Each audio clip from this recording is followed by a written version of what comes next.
অনেক দিন পর নিজেদের রিফ্রেশমেন্ট অ্যান্ড এন্টারটেইনের জন্য চলে গিয়েছিলাম শরীফনগরের Sharif food court and housing dream পার্কে উইথ দিস বিউটিফুল পিপল।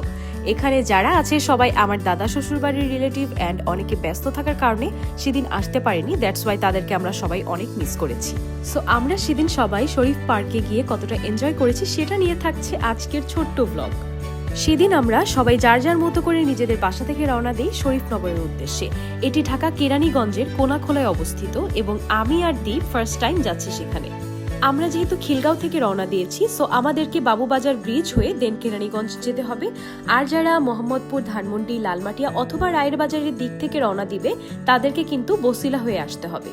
আমরা বাসা থেকে সকাল 11টা or 11:20-এর মধ্যে রওনা দিয়েছিলাম অ্যান্ড প্রায় 30 to 40 মিনিটসের মধ্যে আমরা পার্কে পৌঁছে যাই এবং পৌঁছেই আমরা পার্কিংয়ে আমাদের বাইক রেখে পার পারসন অনলি 50 টাকা করে টিকিট কেটে ভেতরে এন্ট্রি নিয়ে নিই। এন্ট্রি নেওয়ার সাথে সাথে দেখলাম যে অলরেডি সবাই এখানে চলে এসেছে, আমরাই লেট অ্যান্ড সবাই এখানে আমাদের জন্য ওয়েট করছিল এতক্ষণ। আমার শ্বশুর বাড়ির সবাই কিন্তু আমরা অনেক মজা করি যখন আমরা সবাই একসাথে হই অ্যান্ড ও হচ্ছে সম্পর্কে আমার নন্দাই হয়, ওর নাম হাসান। তো হাসান আসার সাথে সাথে দেখলাম যে ও 12 তারিখের যে ইলেকশনটা আছে আমাদের সেটা নিয়ে খুবই এক্সাইটেড। এরপর আমাদের স্টার্ট হয় ছবি তোলার সেশন। এই সাইডটাতে আমরা সবাই দাঁড়িয়ে অনেকগুলো গ্রুপ পিকচার নিচ্ছিলাম অ্যান্ড এই সুন্দরী নারীকে হয়তো সবাই কম বেশি চিনো। এ হচ্ছে আমার একমাত্র সুন্দরী শাশুড়ি। ছেলের বউয়ের মতো কিন্তু তারও ছবি তোলার অনেক নেশা অ্যান্ড আমার এই পরি ফুপ্পিগুলোও কিন্তু কোনো অংশে কম যায় না।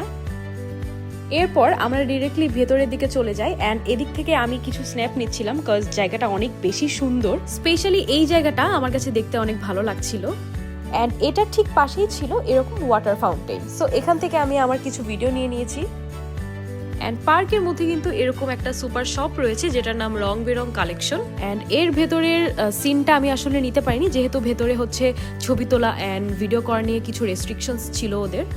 এরপর আমরা চলে যাচ্ছিলাম রাইডে ওঠার জন্য অ্যান্ড ফার্স্টে আমরা যে রাইডটাতে উঠেছিলাম সেটার নাম ছিল হচ্ছে পাইরেট শিপ অ্যান্ড এখানে আমি সহ আমার সব ননদ এবং দেবরেরা সবাই উঠেছিলাম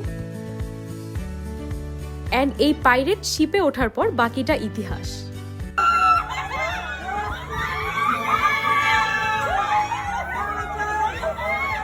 অ্যান্ড আমি কিন্তু ভয় পেয়েছি কম, চিৎকার করেছি বেশি, বিকজ রাইডে উঠবো আর চিৎকার করবো না সেটা কি হয়। অ্যান্ড আমাদের অবস্থা দেখে আমাদের সম্মানিত ব্যক্তিরা নিচে বসে বসে সূরা কালেমা পড়ছিল অ্যান্ড নামার পর এক একজনের অনুভূতি কেমন ছিল সেটা নিজেরাই শুনে নাও। অন্যরকম